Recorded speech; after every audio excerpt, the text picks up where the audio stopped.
So it's been 24 hours fasting. I'm doing a liquid fast, so I'm doing like waters and teas, and I'm still taking my folic acid because sometimes I'm deficient of B9.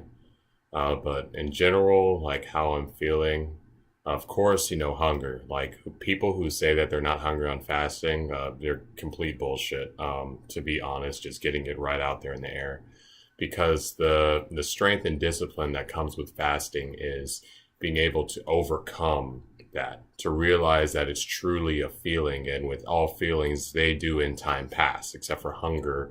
It's something that loops back around.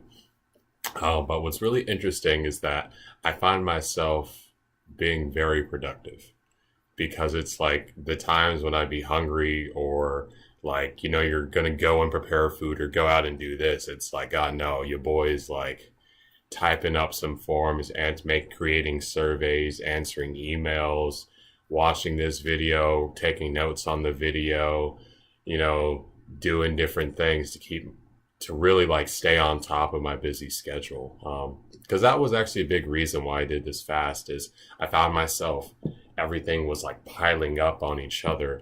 And it was like, you know what, I really do need to top off this 30-day raw eating detox with a 100-hour fast on top of it, to really like clean everything out and just, line everything up.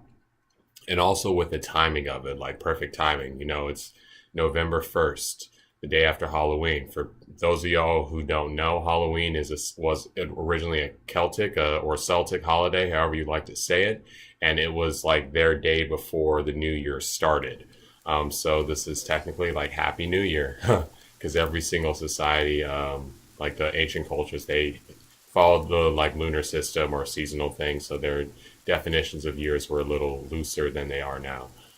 Um, but besides that, it's, a Thursday I started going into a weekend. So it's like really using like a 4-day weekend, this 100 hours to really like grind shit out and execute it with precision, and, be as efficient as possible, because no time is spent eating. It's just drinking water, warming up tea, like pouring the tea, like very, very simple stuff.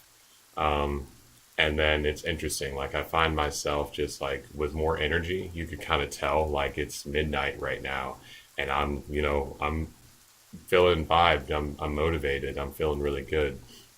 I'm excited to really do some deep meditations, because that's something I really love to do during these fasts, is to meditate, and really go deeper, not just, the maybe 15, 20 minutes, but really take that time to like zone out, where, you're like drooling and shit. For those who also do deep meditations, you know what I'm talking about. And then also do some other things like dreamscapes, and we go through some other classes, do some deep readings and self-reflection.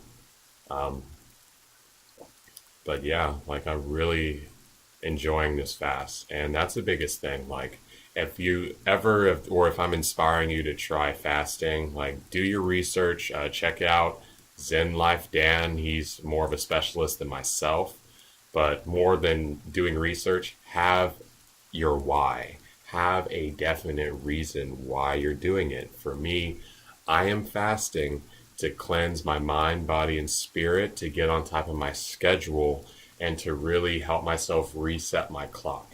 Because also, too, it's like when you're not eating as regularly, or shit, you're not eating at all, your sleep cycles are a little different. And then once you start eating again, it kind of like resets your circadian rhythm a little bit. So it's a way for, doing this into the time reset coming in. It's going to really help me get into, waking up at that 4:35 a.m. again, like I used to when I was swimming, swimming 11 times a week. I do not miss that at all, by the way. But the biggest thing is have your why.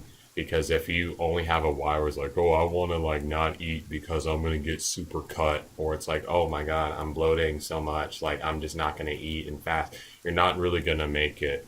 Um, well, I would hate saying not. You're going to have a very difficult time making it more than like 36 hours. Because after that, it's not just the hunger things that set in. It's just like you really got to catch yourself. Like for me, like I was always sitting there and like I got up to like eat.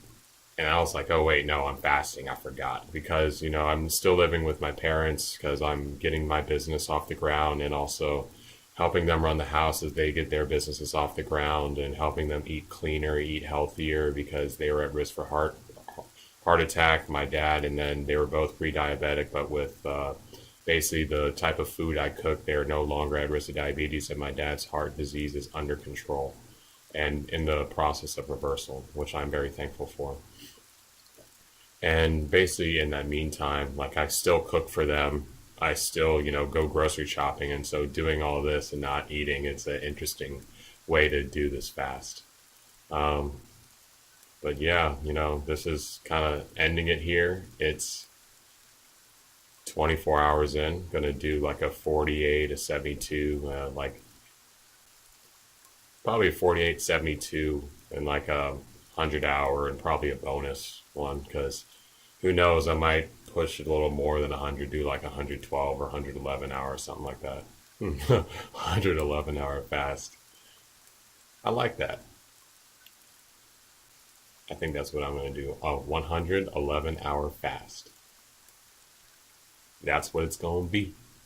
And I'm going to stick to my word. My other why, being able to stick to my word and what I say. Your word is powerful when you stick to it.